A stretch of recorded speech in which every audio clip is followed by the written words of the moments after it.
ఒక బాధ్యతాయుతమైన మంత్రి పదవిలో ఉండి క్షుద్ర పూజలు ఉన్నాయని కోమటిరెడ్డి వెంకటరెడ్డి ప్రచారం చేయడం నేరం.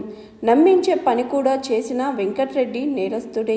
అందుకే కోమటిరెడ్డి వెంకటరెడ్డి ఉండాల్సింది జైల్లో, మంత్రివర్గంలో కాదని ఫైర్ అయ్యారు బీఆర్ఎస్ మాజీ మంత్రి ఎమ్మెల్యే జగదీష్ రెడ్డి. వాస్తవానికి క్షుద్ర పూజల్ని నమ్మినా ఆచరించినా అవి ఉన్నాయి అని చెప్పి ప్రచారం చేసినా అది నేరం.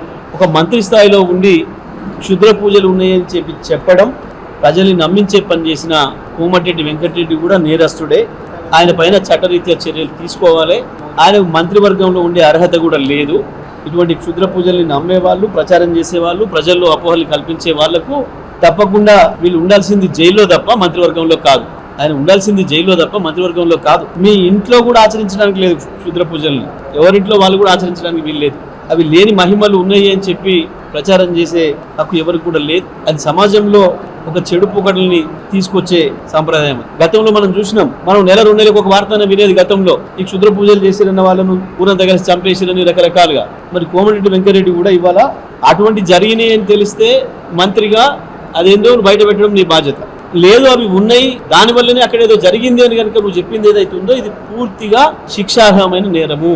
కాబట్టి నేను వెంటనే డిమాండ్ చేస్తా ఉన్నా ముఖ్యమంత్రిని, కోమటిరెడ్డి వెంకటరెడ్డి తన వ్యాఖ్యల్ని ఉపసంహరించుకుంటాడా, ఎటువంటివి లేవు, క్షుద్ర పూజలు ఉండవు అని చెప్పి చెప్తాడా, లేదా మంత్రివర్గం నుంచి తీసేస్తారా, ముఖ్యమంత్రి నిర్ణయించుకోవాలి. Hi, this is Swathi.